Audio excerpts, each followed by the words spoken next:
Am I the asshole for letting my sister-in-law stay at family cabin? Am I the asshole? My husband's family has a secluded cabin in the woods. His family and I don't always see eye to eye, but for the most part we tolerate one another. My husband's sisters, Tiffany and Jennifer, frequently go out to the cabin and invite their friends. They used to invite our family, but our kids don't get along, so they stopped inviting us. Last week my brother, Alan, and his wife, Marcia, took my 2 kids up to the cabin and they stayed the week. My husband and I were there intermittently due to other family things, work, and appointments. Because of this, we had 3 vehicles at the cabin: theirs, mine, and my husband's. Alan and Marcia are dinks that are clean, responsible, and quiet, enjoying the peaceful lake time by reading or leisurely fishing from the dock.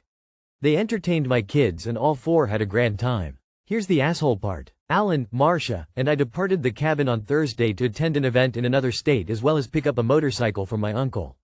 I promise this is important to the story.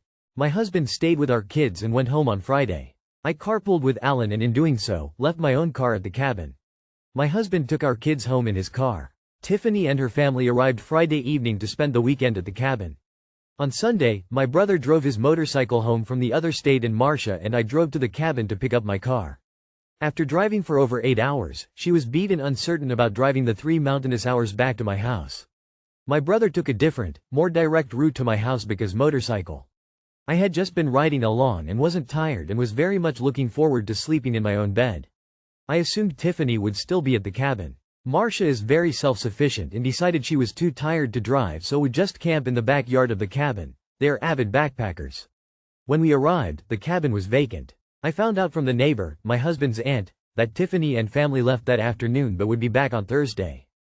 Great. Now instead of sleeping on the ground, Marcia could just sleep in a cabin bed. Apparently, the aunt did not like this decision that I made and informed my husband's sisters. He received this text. Why is your sister-in-law sleeping at the cabin? Why the hell not? She knows her way around, is responsible, it's not being used. Know this. I told the aunt the reason Marcia would stay at the cabin. I immediately called my husband and let him know. Tiffany and Jennifer routinely have their friends out to the cabin and have let friends stay there for weekend. I have had friends and family from my side stay with us at the cabin and my husband's family has frowned upon that. We are from different demographic backgrounds. We are not bad people though. Recently Tiffany's husband was added to their family cabin group chat. I was not. Am I the asshole for offering a shared space to a trusted family member? Edited to add. Who owns the cabin? The cabin is owned by my husband's divorced parents. But the 3 siblings, and their families, each pay 1/3 of the property taxes. So my husband and I jointly pay 1/3 of the property taxes. Why didn't I ask permission? I did. I called my husband and checked in with him. How is it decided who used the cabin when? The cabin is available for the siblings and their families to use when it is empty. This includes friends, in-laws, etc. The planning happens on the group text I mentioned, where spouses are also able to reserve the cabin for their friends and families. Not the asshole, but your husband needs to deal with it. I don't think you were necessarily the asshole, but I don't think it's right for you to make that decision either, so I get why they're annoyed. It isn't your property and they very graciously allow your family to use the cabin. The thing is, they don't care for you. You are not their family. It doesn't matter what your husband's sisters do because they do like them and they are their family. Who owns the cabin? Because it doesn't seem to be you or your husband. And the people who do own it don't know Marcia at all. 1. Tiffany and your husband is blood. They will most likely inherit the cabin. And by this post it seems there will be some clause where you won't be inheriting it. 2. It doesn't seem like you asked before letting Marcia stay. If so, then you suck for that. 3. Your relationship with Tiffany seems strained. So you probably don't know if Tiffany asked before letting friends use the cabin. You seem to think that marrying your husband gives you some say over the family cabin. It doesn't. If your husband isn't an owner, then neither does he. As for why Tiffany's husband was added to the cabin group, and not you. Who knows? Maybe he's been respectful. You are the asshole. When it's not your property, you ask to use it first. You are the asshole, not your cabin. You don't get a say in who stays there. You acted entitled. Info.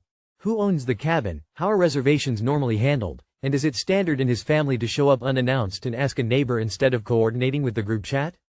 Am I the asshole for refusing to pay the second half of my share for a bachelorette trip I can't attend? I met Sarah about a year ago when we were neighbors. We weren't super close, more like casual coffee, dog walk friends, but eventually I got folded into her circle. When she invited me to her bachelorette, I was honestly surprised. But I was also excited, since it would be my first girls' weekend away since having my daughter. Still, I had some reservations. During planning she said she wanted this trip to be crazy, since it was her last hurrah, and that she hoped to hook up with guys. I don't judge what other people do in their relationships, but it honestly turned me off from the group dynamic. I don't have the luxury of just dropping everything for a wild weekend. If I'm going to spend the time away from my family, I want it to be with good people for a good time, not drama. I had a gut feeling this wasn't that trip. And this by no means is a simple trip. Flight alone cost $600 and the Airbnb was about 500 pp, which I paid a majority of up front. On top of that, I was already nervous about leaving my daughter, who has ongoing health issues. When I first agreed, I was transparent. I told Sarah, if you need the headcount locked, I'll back out now. Otherwise, we can see how her health progresses. She told me it was fine to wait and see, so I paid the deposit. Months later, two big things collided. My daughter's health still isn't stable, and husband's grandmother's memorial ended up on the same weekend. My husband told me I should still go, that he would handle everything. But since this would have been the first time leaving my daughter, I was already uneasy, and the idea of him traveling alone with her made it even harder. I told Sarah I couldn't go. Now she's insisting I still owe the second half. If the group splits it, it's around $20 more per person. She told me her friends can't afford that. But honestly, if $20 is the deal breaker, they probably shouldn't be going on this trip at all. She seemed more upset about the math than about anything I was going through. When I tried to explain how tough things have been, she said, I think I am being empathetic. This is supposed to be a fun time for me, and I'm stressed and being understanding about the fact that you can't go because of your daughter. To me, that just sounded incredibly self-centered. Part of me wants to just pay it to avoid drama. But I've done girls' trips before, and people drop out sometimes. It happens. It's not like I'm leaving them to cover hundreds of extra dollars. My friends have vented to all said the same. Just have them figure it out. I'm not asking for my deposit back. I already feel guilty about the whole situation. To make things even more awkward, she sent me a message saying I should tell the group myself. I barely know most of these girls. Meanwhile, my family has thousands in medical expenses for my daughter's care. One day, maybe Sarah will understand, but right now, it feels like she's incapable of seeing past her own weekend. So Reddit, am I the asshole? Not the asshole. She told me it was fine to wait and see, so I paid the deposit. There's your answer. You're being generous by letting them keep your deposit. You're already subsidizing their trip. Don't give another penny to this ungrateful woman. Not the asshole. The rest is fluff that doesn't matter. I told Sarah, if you need the headcount locked, I'll back out now.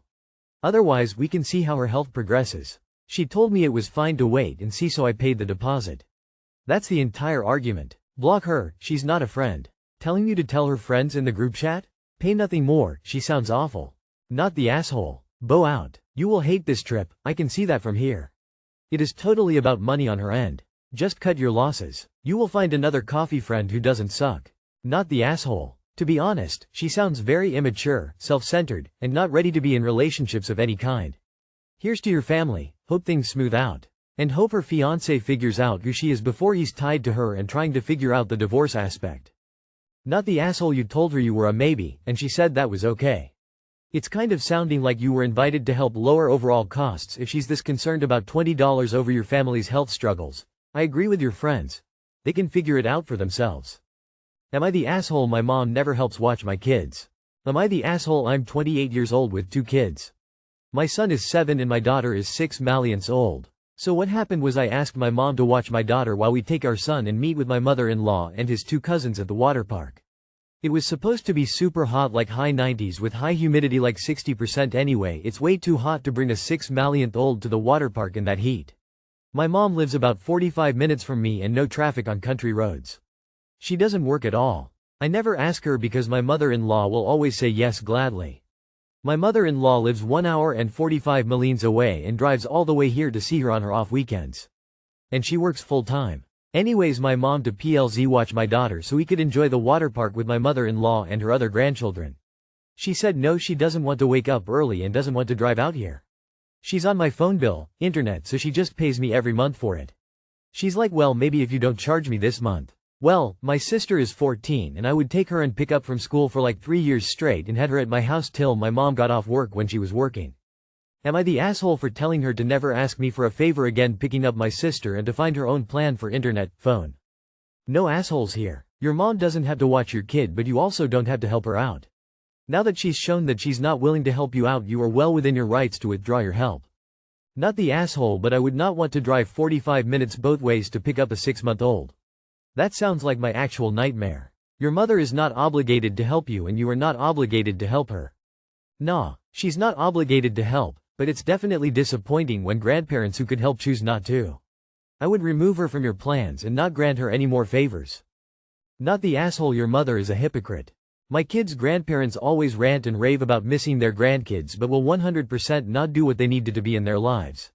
Father-in-law doesn't really care about them at all. Mother-in-law is showing severe signs of dementia, so while she would like the kids, she can't watch them alone. And my mother only really cares about one of my kids, the other two, she'll see them when she sees them. It hurts my feelings. They aren't required to watch my kids, but it definitely is an insult to them and me. Not the asshole. Sorry mom, you don't have to help me. I also am choosing not to help you. And no, you changing your mind won't make me change mine. Not the asshole, but you're bringing up a whole lot of reasons to be angry at your mom, all to justify that you want to be at a water park without a baby. Your husband's mom seems to be always available, and your mom is not the same. You cannot expect them to act the same. Some people do not want to watch small babies. You said your mom isn't working. Maybe that's why she asked for a break on paying you this month, if she had to drive out there to you. Don't blow this out of proportion. Have a real conversation and find a solution. Am I the asshole for teaching A3Y? The definition of the word mistake. Every summer for the past couple of years I have worked different jobs as a summer nanny. When I stated nannying this past summer, I realized quickly that it would be unlike any other job I've had. Why that is for another discussion. Anywho, a few weeks ago, one of the kids had their birthday. Their mom asked me to make them a cake for their party because I have previous experience making cakes. While she was out running errands, I got started on the cake and I ended up burning it because the kids were fighting and I had to deal with that. As I was cleaning up the mess from the burnt cake, the 3YO came up to me and asked why I was throwing the cake away, to which I responded, "Oh, it's because I made a mistake and burned it." He then asked, "What's a mistake?" Seeing this as a valuable teaching moment, I said, "A mistake is when you do something wrong by accident. Mistakes aren't a bad thing, even grown-ups like me make them. I actually think it is good to make mistakes, because you can learn from them. All you need to do is start over and try again." He was very content with that answer, and I didn't think anything about it. When his mom got home, she yelled at me for burning the cake. She was livid. I don't understand why, especially because I offered to reimburse her for the wasted materials and stay late without pay to make a new cake, but she screamed at me nonetheless and said she'll make it herself. Since then, the 3YO has been terrified of making mistakes. He won't do anything independently. She made me spend an hour each morning teaching him how to write, and one morning while he was refusing to write his name out of the fear of making a mistake, she stood up and screamed at the other kids and I. She said, "Who taught him what mistake means? When I find out, I'm going to be pissed. This is going to ruin him." I was shocked by her reaction, but once the initial fear wore off, the kids and I were terrified of her. I decided to own up to it because I didn't want the kids to get punished for it. I calmly explained that it was me and told her exactly what I said, and she fired me. She didn't give me an explanation why. The only thing she said, after months of me working for them, was, "I'll submit your last pay stub." That's how I figured I was fired, lol. Am I the asshole for teaching him what a mistake is? I don't see why she fired me over that. He was perfectly fine until he saw her reaction to my mistake. I think that teaching him the word just gave him a word to put his fear to. He saw how she reacted to me and he sees her screaming at his siblings daily. They have told me before that they can't stop doing something, albeit homework, piano, violin, etc., until it is perfect, for mistakes they make, and that is what traumatized him. Please give me closure as to whether or not AITA. Let's just say I will never work as a nanny again. Kids are great, parents suck. I'm gonna be blunt, you need to contact CPS, your country's equivalent. This kind of explosive anger and fearful reaction from the children is a big, there is abuse happening, red flag.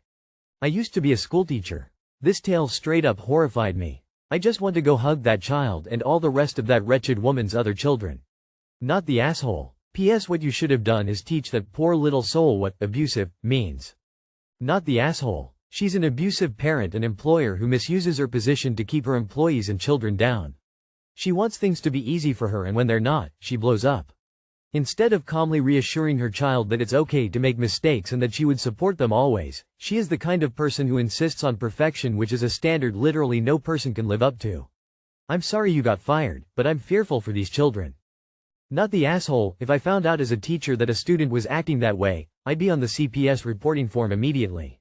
She's blaming the knowledge of the word on his fear, rather than her own behavior. Not the asshole. Is there even a shred of actual doubt here about this situation? What would be the basis for even thinking you might be the here? The only way it could be clearer that you aren't the asshole would have been if she'd twirled her mustache or set your house on fire. You were working for a cartoon villain. Not the asshole. You have been a good and caring adult in this child's life.